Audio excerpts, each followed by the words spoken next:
Hey, it's Sunday, September 6th, Yeah. 2020. What time is it?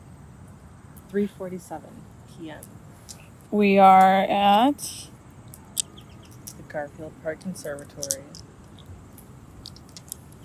we just had a little sit down session with nature. Yeah. I was planning on meditating, and it ended up turning more into a prayer. But I don't know. I kind of feel like both of those things usually happen when I'm trying to do one or the other. It's definitely like a grateful experience for me.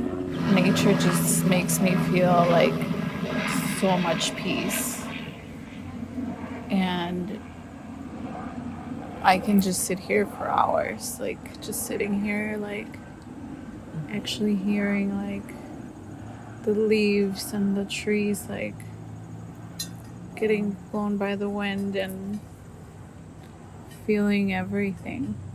What do you think the process of a flower, bloom, plant, anything that you can think of that's, nature, and like how do they grow? Like how do they bloom? How do they It's all underground. It's like yes. we have it's just faith that the thing is gonna sprout. Like you have no idea what's Yes, happening. that is this. You have no idea what is happening underneath the surface, and you're just like, you know what? I'm just gonna leave you alone, and well, not really leave you alone, but it's Water you. Yeah, I'm gonna care for you as much as I can, and just sit here and have faith that you're gonna do what you're supposed to do. Yeah. So this is gonna be like please sprout. I think for me, like, some of the meaning in this project is very it's very much gonna mean like you have to open up this like garden inside of you. But I think this project is just like an opening portal for not only yourself and your feelings, just like everything. How do you feel about the way things are going with the project? It might sound crazy, but I've been trying not to feel about it, like just not to really feel anything, because if I sit and let myself feel and think about it for too long, then that's what starts to give me the stress and anxiety and just any type of emotion or thoughts that aren't I don't want to call them counterproductive or like not beneficial, because I think they're beneficial in terms of just like working through and thinking through things, but in terms of like, productivity, it's not necessarily productive. So yeah, this is like, I don't know, I don't like to sit and feel about it. I just like to do. It's like, let's just do it, get it done.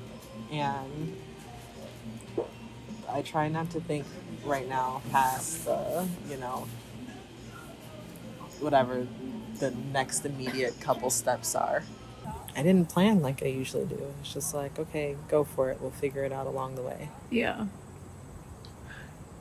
That's a scary thing for me. And having to rely on other people and going off of hope and faith that people will, go through the process of making the kits and returning the blooms, and that they're going to follow the instructions for how to make the blooms, and that way we can see the thing that's in my head actually come to reality. Vulnerability is not my strong suit. Oh, yeah. I think you were gonna say it's very hard. Yes. I mean, yeah, it is. It definitely is. Sitting here picking out ribbons, like literally having debates like for an hour, 2 hours, like sitting here, does this ribbon match? Is this ribbon worthy of going? Like, Yeah.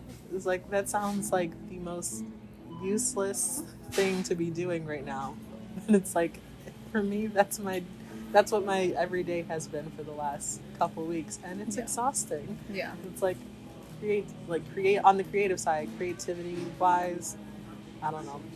It's just like the mental energy that it takes trying to make sure, because it's like, these are to honor somebody, so it's like trying to like make sure that everything like looks, I guess, good enough. It's just like I'm like, no, it's not right. No, it's not, like I have to get this right. I have to get this right. It all has to match. Yeah. And then like in addition to trying to like honor someone, it's like, yeah, like this is supposed to be art. So it's like, you're trying to please a person who is only, that sounds terrible, like only seeing it in spirit, but it's like, I want to make sure that like they would like it. You want to make sure that their family would like it. You want to make sure the people who are going to purchase it are going to like it. You want to make sure that, art critics and whoever's going to look at it is going to look at it and think that it is of value. And then also, like, usually, at least for me and all the other artists that I know, like, we're our own worst critics on top of that. So then you're sitting here like, oh, like, not only does it live up to all of these other standards, but does it match like the standards that I have for my own work? Like, my name is going on this, and if I want to have something attached to my name that doesn't fit with, my own personal aesthetic and kind of brand of what my work should look like, and I feel like in a way this is all going to be energy that they're going to give, the tower, like people that are making the blooms and everything, they're actually contributing to the energy of the tower and the energy of like the just overall, like, being there and like not being there, like, it's just like one whole energy. And I think once it all comes together, it's going to be a beautiful thing. Yeah. I do think it's going to be beautiful just because of the process and like the fact that there are so many hands involved in it. It's going to make it like beautiful, even if it is more poetically beautiful than aesthetically beautiful. But at the same time, because at the end of the day, like, even though everyone's hands are in it, our hands are the last ones to like kind of finesse it out and like really put it together, decide where the blooms are going to be placed. It's like, I have faith that it will be at least beautiful to our standard of what that should look like.